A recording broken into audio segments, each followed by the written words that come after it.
I've been thinking about this a lot. The Like a Dragon series has been one hell of a ride to follow, particularly over the past few years. I caught up on the series back in 2020 when I played Yakuza 0, and I worked my way up through all the numbered entries to the latest one of the time, Yakuza Like a Dragon, which was the game's 7th entry.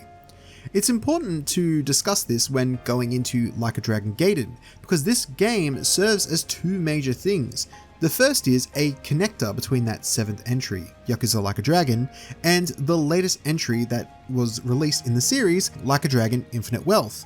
But this game also is very important for another reason entirely. You see, the series has had a long-standing protagonist before the 7th entry, and that was Kiryu Kazuma, and it was believed that his story concluded with Yakuza 6, and in many ways it did, but here with Like a Dragon Gaiden, they really are doing two pivotal things with this character. The first and foremost is giving him an epilogue as the lead role in the story.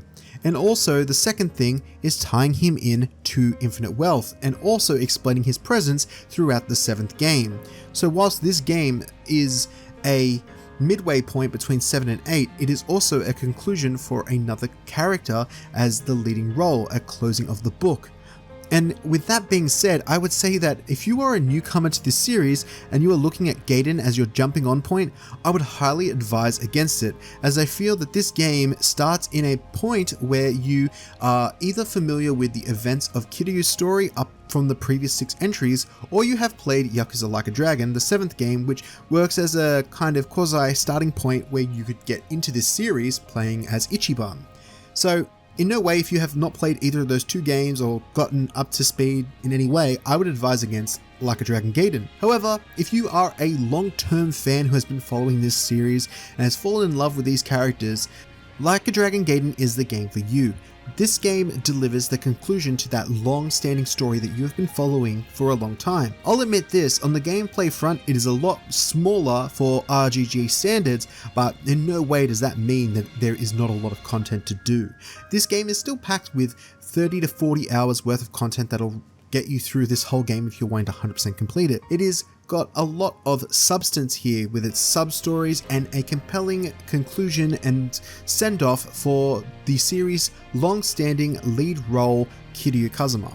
And with that all being said, and that alone, I think if you are a fan of the series, this game will be enough to get you invested and ready for Infinite Wealth, and also get you a little emotional for the character Kiryu and the situation and position he is in within this game. It's important to mention before continuing this video that this is an epilogue story, so I'm going to be touching on some light to heavy spoilers depending on how you want to classify them of the previous game, particularly Yakuza 6. So if you haven't played prior entries, then I recommend maybe playing those or just clicking off the video if you are sensitive to spoilers, because I don't want to rob you of that experience, and I will be discussing them as I do think there is a lot of relevancy here for Gaiden and discussing this game.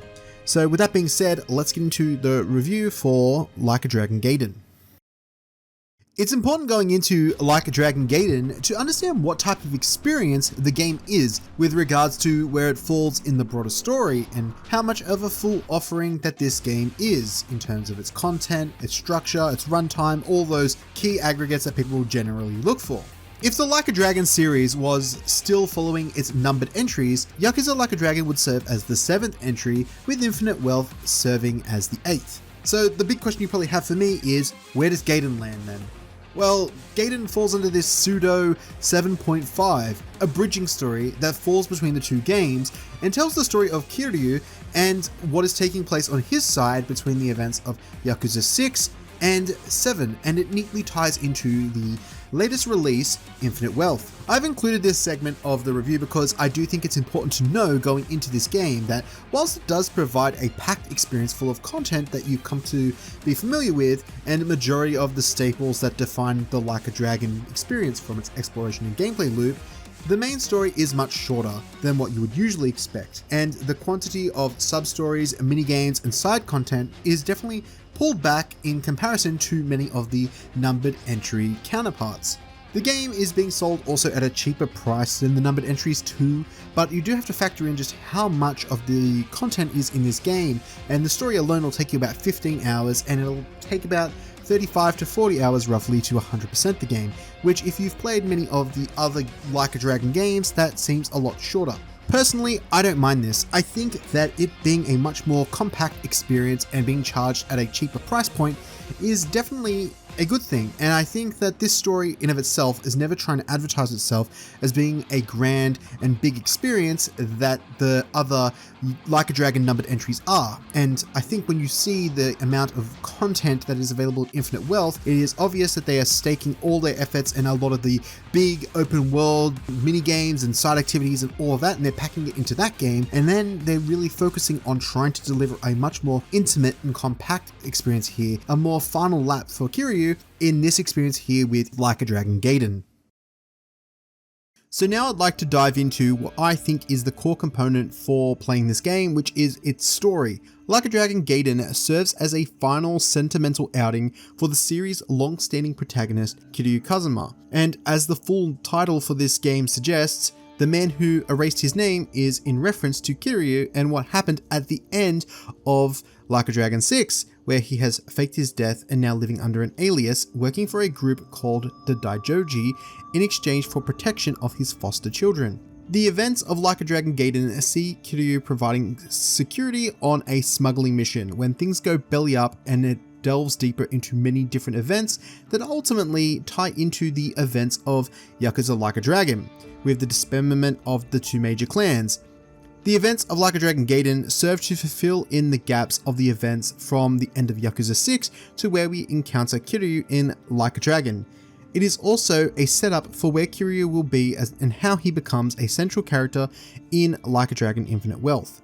Like a Dragon Gaiden is one part an independent story that wraps up the Kiryu saga, and another part is full of new events that make reference to many of the game's smaller stories, such as seeing the return of matchbox racing from Yakuza 0, for example. It brings with it the closure to many different narrative beats which you may have felt were left unresolved in Yakuza 6, and serves some impactful moments that definitely made me want to shed a tear or two for my man Kiryu. The story of Yakuza, and more importantly the story of Kiryu, walks a similar path to that story that is oddly told in a game like Red Dead Redemption, where it follows a man indoctrinated into a way of life that is inescapable and comes back to haunt them every single waking day. The actions and the repercussions of living this lifestyle, and the people being at the end of their time, their era. The world is moving forward towards a new age, and these people are no longer needed. The story of Yakuza has always been focused around Kiryu trying to escape this life of the Yakuza that continuously tries to pull him back in, an inescapable life that continues to follow him to the ends of the earth, that is now seemingly meeting its end, seeing the dissolution of the two major clans, making an end of the predominant forces that make up the Yakuza, and with it a new dawn for all members, new and old, that have taken up the mantle of the Yakuza lifestyle. For the next part, I will briefly touch on some spoilers here, so feel free to come back once you've finished the game if you decide to purchase it. I'll leave a timestamp here to the next section of the video, and you can just skip ahead and come back to this when you are ready. There is nothing that can better communicate the passing of the times versus those who are trying to fight and preserve the change than the new blood who are taking up the life of the Yakuza, and who are led by Like a Dragon Gaiden's main antagonist, Kosei Shishido. Shishido views himself as a true Yakuza and represents this new age of what values he instills through being a Yakuza member, which is that of terror and intimidation. This clash between Shishido and Kiryu isn't only a direct conflict of goals, but also ideals and what the notion of being a Yakuza was versus what it has become. It is also a battle of resistance to change and letting go of a lifestyle that once was and being able to move forward, where Shishido will battle to the end against the New Dawn. To circle back to what I said with the Red Dead comparison I made earlier, in Red Dead you play as characters fighting and trying to adapt to change, and here in the Like a Dragon Gaiden, you are on the opposite side, trying to fight the forces that are resisting the new way of life. There is so much here that beautifully ties up this long saga, both in terms of its direct narrative beats and the underlining philosophy that has permeated the series throughout the previous 6 entries. What you are left with at the end of this experience is a sentimental feeling, seeing the closure of a character that you've grown to care so deeply about, as if they were a friend. And this story here is one that really does hit a lot of hard-hitting notes and really does shed a lot of limelight on what these characters hold dear. And I don't want to dive too deep into the spoilers, but I do think that this ending and conclusion of this, albeit spin-off and tie-in game, really does offer a lot of meaning. The combat for Like a Dragon Gaiden follows the brawler style of gameplay that has come to define the series for the past 2 decades. However, here in Gaiden, RGG have taken a somewhat different approach to how they approach the different styles of combat, and where these fighting styles would take form, as methods of fighting in previous entries such as your rush, brawler or beast forms, they're expressed through different gadgets, the most notable ones being a piece of string that can wrap and pull enemies and fling them around. There are about 4 different forms of these gadgets that you'll acquire throughout your playthrough, each offering a different approach to combat. And honestly, they're some of the most random and out there tools I've seen, but make sense and work because RGG said they'll work. Whether it's an explosive cigarette, air drones, or rocket boots, Like a Dragon Gaiden isn't afraid to embrace the wacky side that the series has often dived into in the past, and here in Gaiden it really does put a lot of that at the forefront of Kiryu's arsenal, providing you tools that really do diversify combat and feel fresh. Whilst they resemble the essence of what a style is, it provides a different alternative to this form of gameplay, as the dragon is no longer present, or supposed to be present. The mode of progression for evolving many of the various tools that you acquire here in Gaiden follows the same structure that is present in previous Yakuza games, where you'll accumulate a particular amount of points which can be invested into your various abilities, enhancing them and providing a more versatile moveset, much like how Essence works to improve your various styles in prior games. However, the currency for improving your abilities here in Gaiden is through what is known as Akame points, which are the core driver for many of the accolades, side activities that Like a Dragon lays host to, and these are accessed through a system called the Akame Network. Like a Dragon Gaiden still does sustain many of the core activities that define the Like a Dragon experience, and they are still present here. Things like karaoke, substories, and things of that nature are still available to take part in. But given the fact that this is a much smaller experience, it means that many of these activities, rewards, and things of that nature are curated through a system called the Akame Network. So how does this system work? Well, you'll meet one of Like a Dragon's side characters, Akame, a freelancer and protector of the Sontonburi, who asks Kiryu to take on many different requests that are reported to her. This is one area of the game where whilst I don't mind it and I think it works within the context of this more bite-sized game, I do think that the errands and tasks that you run vary and become quite repetitive. You'll be assisting people on the streets who need your help, and other activities like delivering an item to a character or beating up a bunch of thugs. There are still engaging and interesting activities here that have always been a highlight of a Like a Dragon experience, and that is the substories.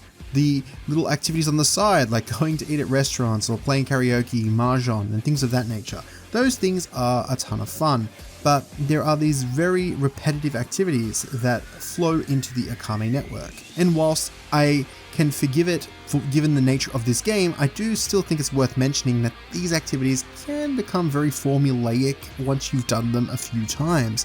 They do dole out points, which helps you level up your gadgets, and the combat and progression in of itself is rewarding in terms of what you unlock and how you can tailor your abilities. But I think that the activities themselves of the Akame Network do not give way to really need to become super flexible with your abilities and really show off your skills. That, though, can be taken place in one aspect of the game's side content that I do think is engaging, and that is the Colosseum.